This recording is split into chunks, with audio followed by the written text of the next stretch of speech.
जितनी स्विट्जरलैंड की total population है उससे ज्यादा इंडिया इंजीनियर्स प्रोड्यूस कर देता है। उसके बाद भी रिसर्च एंड इनोवेशन में स्विट्जरलैंड नंबर 1 पे है। इंडिपेंडेंस के बाद से रिपब्लिक ऑफ इंडिया ने 0 नोबेल लॉरियट्स प्रोड्यूस किए इन साइंस।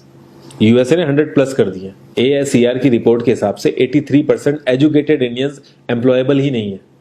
और ये जो सुंदर पिचाई, सत्या नदेला की हम बात करते हैं, इन्होंने भी आगे चल के अपनी एजुकेशन बाहर से ही करी है। और ये सारी चीजें जो मैं बोल रहा हूँ ना, इसका रूट कॉज फाइंड आउट करने के लिए हमें थोड़ा सा पीछे जाना पड़ेगा। जब ब्रिटिशर्स हम पे रूल कर रहे थे तो ईस्ट इंडिया कंपनी के सामने 2 मेजर चैलेंजेस थे। एक, कम्युनिकेशन विद इंडियन, दूसरा वर्कर्स और क्लर्क्स की बहुत जरूरत थी उन्हें। फिर थॉमस बेविंगटन मैकॉय ने हमें इंग्लिश एजुकेशन एक्ट ऑफ 1835 दिया, जिससे उनके दोनों पर्पस पूरे हुए। पहला, उनको बंदे चाहिए थे जो चुपचाप डेस्क पे बैठे, अपना काम करें, क्वेश्चंस ना करें और ज्यादा क्रिएटिव ना हो। Second, communication in English. English सबसे ज्यादा बोले जाने वाली लैंग्वेज नहीं है, उसके बाद भी इंग्लिश एक लैंग्वेज की बजाय एक क्लास बन गया इंडिया में। रशिया, चाइना, फ्रांस, ये सब जगह इतना ऑब्सेशन नहीं है इंग्लिश को लेके जितना इंडिया में है। पुअर कम्युनिकेशन बोला जाता है अगर आपकी इंग्लिश अच्छी नहीं है, जबकि इंग्लिश ना आने का मतलब है कि आपको कोई और लैंग्वेज आती है। 5 साल पुराना iOS भी आज की डेट में आउटडेटेड माना जाता है। लेकिन इतनी इंपॉर्टेंट चीज, हमारा एजुकेशन सिस्टम, आज भी बस थोड़े से चेंजेस के साथ ऐसे ही चल रहा है। हमारे एजुकेशन सिस्टम में रटने का कंपटीशन होता है, जो ज्यादा रट लेता है उसके ज्यादा मार्क्स आते हैं। अब 95% जिसके संस्कृत में आए हैं वो भी संस्कृत नहीं बोल पा रहा है। और बेसिक हिस्ट्री होने की बजाय इतनी मोटी मोटी किताबें हैं हिस्ट्री की जिसका कोई मतलब नहीं है। अगर आज की डेट में आपको कुछ भी पता करना, आप गूगल से पता कर लोगे, उसके लिए आपको याद करने की जरूरत नहीं है इतना कुछ। और ये गवर्नमेंट स्कूल में हर क्लास में इंग्लिश का सब्जेक्ट है। 12-12 साल लगाने के बाद भी लोग इंग्लिश नहीं बोल पा रहे हैं। और बिना किसी बुक को पढ़े 5 साल का बच्चा सीख लेता है, क्योंकि उसको वैसा एनवायरमेंट मिल जाता है। A+B का whole square is equal to A² + B² + 2AB। इसका रियल लाइफ में क्या यूज है किसी को नहीं पता, न प्रिंसिपल, न टीचर, न बच्चे, बस पढ़ाए चले जा रहे हैं। हो सकता है इसका कुछ मतलब हो, लेकिन आप ट्राई करके देख लेना, किसी को नहीं पता।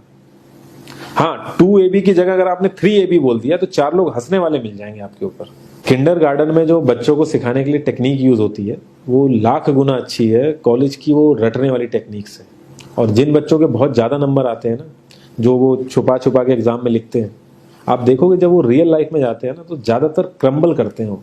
हर किसी को सेम सिलेबस और सेम चीज सिखाई जाती है बिना उसकी कैपेबिलिटी देखे। और क्रिएटिविटी का तो दूर दूर तक मतलब नहीं होता। अब एक लाइन से आप शेर, मछली, सांप, हाथी सबको लाइन से खड़ा कर दो और उनसे कहो पेड़ पे चढ़ो, उनको तो जिंदगी भर यही लगेगा ना कि वो तो किसी काबिल ही नहीं है। और द्रोणाचार्य ने भी पांडवों को उनकी स्किल सेट के हिसाब से उनको चीजें सिखाई, सबको एक ही चीज नहीं सिखा दी। और हमारे एजुकेशन सिस्टम में ज्यादा ऑप्शंस भी नहीं है। सबसे ऊपर साइंस, फिर कॉमर्स, और सबसे नीचे जाके कहीं नंबर आता है आर्ट्स का। आर्ट्स लेने वाले को तो लोग इतना हल्के में लेते हैं जैसे वो किसी काम का ही नहीं है। हर माँ बाप को तो इंजीनियर या डॉक्टर ही बनाना है। कॉलेज वाले अगर एक्स्ट्रा कोर्स रख भी देते हैं तो माँ बाप एंट्री नहीं कराएंगे, तो वो सारा पैसा बर्बाद होगा कॉलेज का। तो ऑप्शंस कहाँ से आएंगे? और बचपन से ही आपकी ट्रेनिंग स्टार्ट हो जाती है। माँ बाप, भाई बहन, रिलेटिव सब यही समझाते हैं अगर आपके मार्क्स नहीं आए और जॉब नहीं लगी तो आपकी जिंदगी बेकार। और लाइफ की क्रिएटिविटी को आप रखते हो साइड में, और ये अच्छे मार्क्स और अच्छी जॉब पाना आपका सपना बन जाता है। अब ये सपना पूरा हो जाता है तो बहुत बढ़िया है, दूसरे को जेलस फील कराओगे, नीचा फील कराओगे। और इस छोटी सी उम्र में अगर सपना टूट जाता है तो सेल्फ डाउट में आ जाओगे। इतना बाहर वाले आपको नीचा नहीं समझेंगे जितना आप खुद की नजरों में गिर जाओगे। आप किसी भी 4-5 सक्सेसफुल आदमियों के बारे में सोच के देखिए जिन्हें आप बहुत सक्सेसफुल मानते हो या जिनकी तरह लाइफ आप जीना चाहते हो। मैं ये कह सकता हूं कि वो इस एजुकेशन सिस्टम की वजह से तो सक्सेसफुल नहीं होंगे, चाहे वो जो भी हो। धीरू भाई अंबानी, विराट कोहली, आमिर खान, नरेंद्र मोदी, ये सब हमारे इस करंट एजुकेशन सिस्टम के ट्रैप में नहीं फंसे। इन्होंने खुद सीखा, खुद एजुकेट हुए और खुद आगे बढ़े। किसी कंपनी के सीईओ को अगर ये कहा जाए कि आप अपनी कंपनी के सारे डिपार्टमेंट में इंटरव्यू दीजिए, तो कोई गारंटी नहीं है कि वो सारे डिपार्टमेंट के इंटरव्यू निकाल लेगा।